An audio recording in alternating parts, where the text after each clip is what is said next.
Just recently, a Washington Post article was written that declared that America needs more atheism, that it's the cure for what's going on in society today. So I wanted to read that to you and then respond to it. So it starts off like this. I like to say that my kids made me an atheist, but really what they did was make me honest. I was raised Jewish with Sabbath prayers and religious school, a bat mitzvah, and a Jewish wedding. But I don't remember ever truly believing that God was out there listening to me sing songs of praise.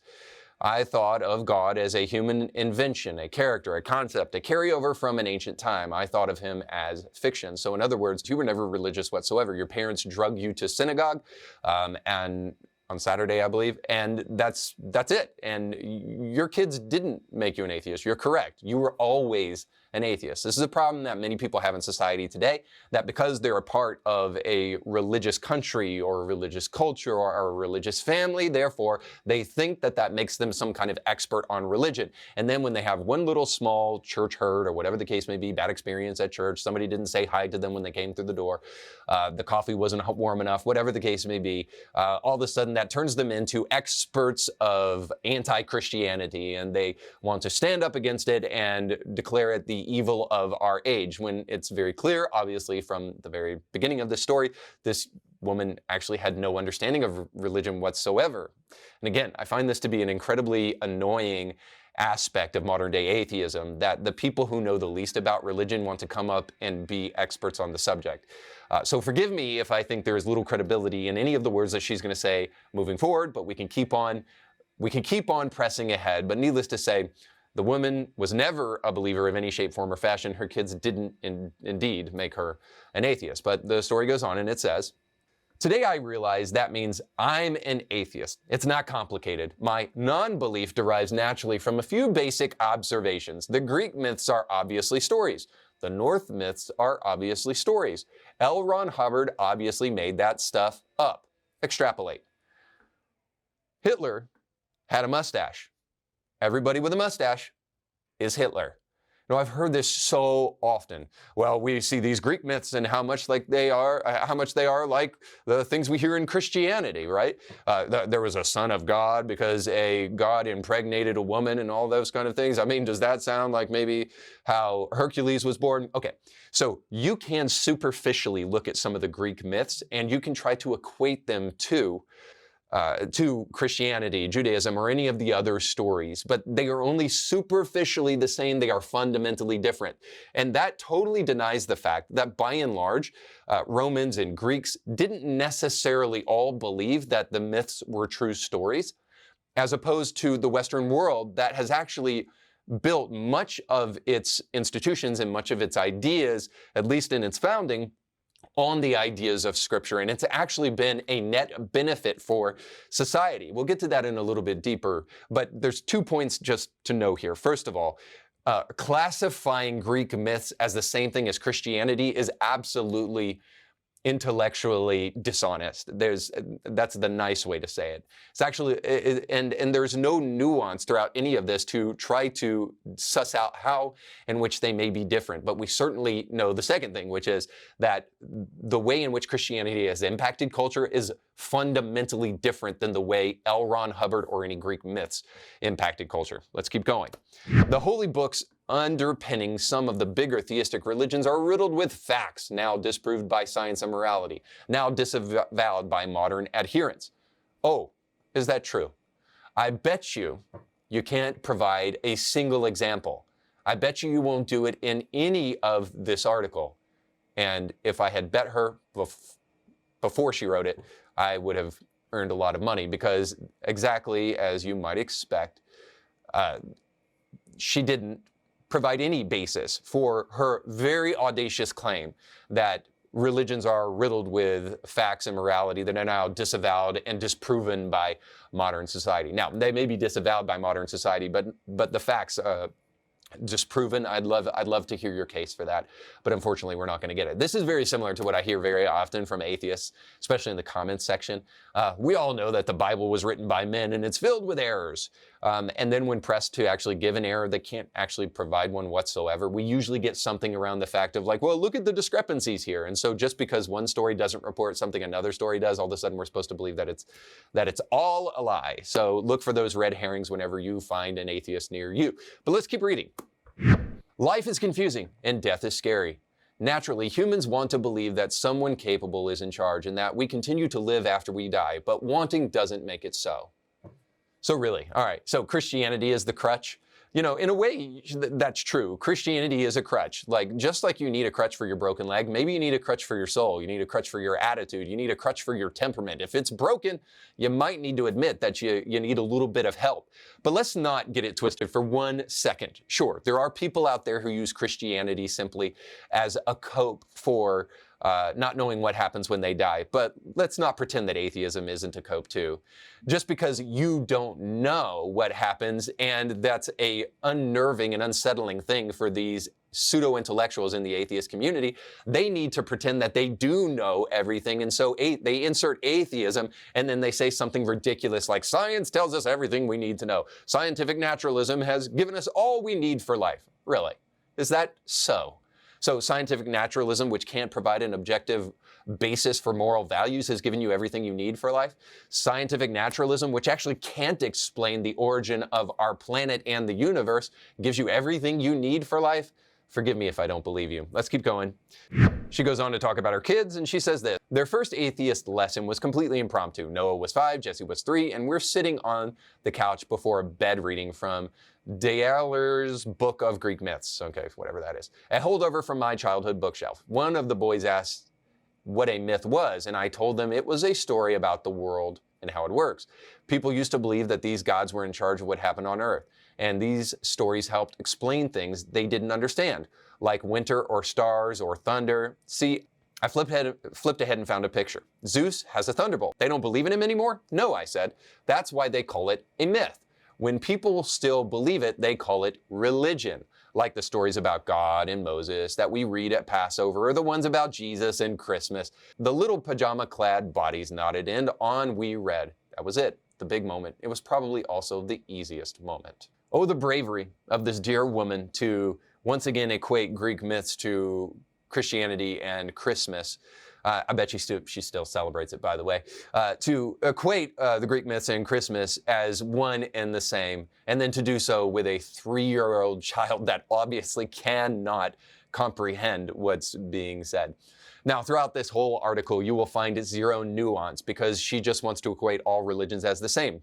Truthfully, there are religions that are more militant than others, and there are some religions that are very dangerous, and we should be honest about that. But that doesn't mean that all religions are a net negative for society. If you actually provide a little bit of nuance, you'll see that some religions actually have been beneficial to society, and as we move away from them, it is actually very negative for us. Unlike what this woman did throughout this article, I will actually give you some statistical proof to make sure that my point is not just some anecdotal story about my kids being pajama clad and me trying to undermine Christianity in front of them.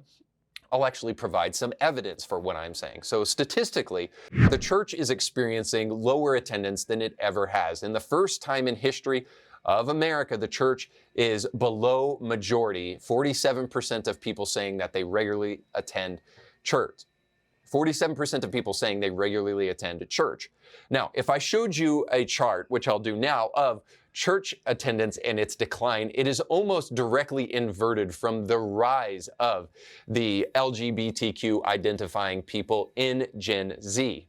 So is that any coincidence? So one of the repercussions of a religiousless culture or a culture that is moving away from Christianity is that there is a decline in church attendance and a rise almost in direct correlation to each other in LGBTQ identifying people. So to prove that, let me show you. Gen Z is considered the least religious generation.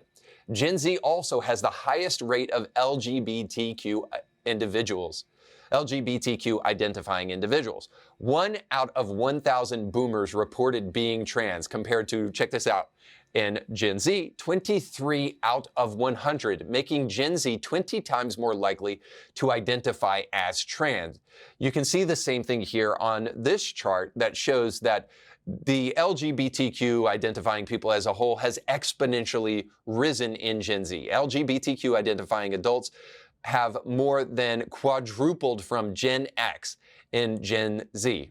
And I don't know if you remember the 80s, but they were incredibly gay. Now, some of you may say, well, why is this a problem, Reed? As people have left the church, they've started being more free to identify as LGBTQ and all of that. Or perhaps maybe they've found a little bit more indoctrination than they found in the church in the LGBTQ cult. But you say, why is that a problem? Well, trans people are at a much significantly higher risk of suicide than the general population. Just look at Gen Z alone, removing kind of the LGBTQ identifying markers. Gen Z alone is committing suicide in groves. They are killing themselves in record number. They are the most suicidal generation in the history of the world. In 2022, suicides reached a record high across the board, and suicide has become the second leading cause of death in Gen Z. I mean, that's stark. That should wake us up. Some even are calling suicide an epidemic in Gen Z.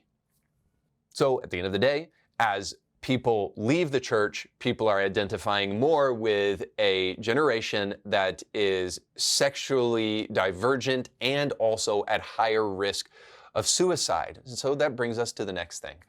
Maybe we need Christianity to help us not want to just destroy it all, because it sure seems that a removal of religion, a step away from Christian and biblical ethics, actually leads one to nihilism, because suicide rates have exponentially increased. Again, look at the charts of church attendance and look at the charts of the increase in suicide, and you'll see a startling trend. As more people leave church, suicide rates get higher. And by the way, the jury is out. This is not even arguable anymore. Suicide is at an all-time high, and religiousness decreases the rate of suicide, because people in America claim, and in a recent poll this was shown, that on average Christians and people who attend church on a regular basis are way happier. I can show you poll after poll after poll and study after study that shows that religious people are happier than the general populace.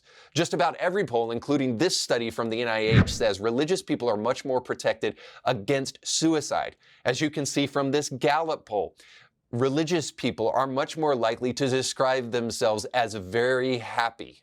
I could go on and on and on. And look, I get it. I'm not making an argument for theism or whether or not God actually exists. We can do that on a different show. But I am showing you that religion is a net positive for society in a multitude of ways.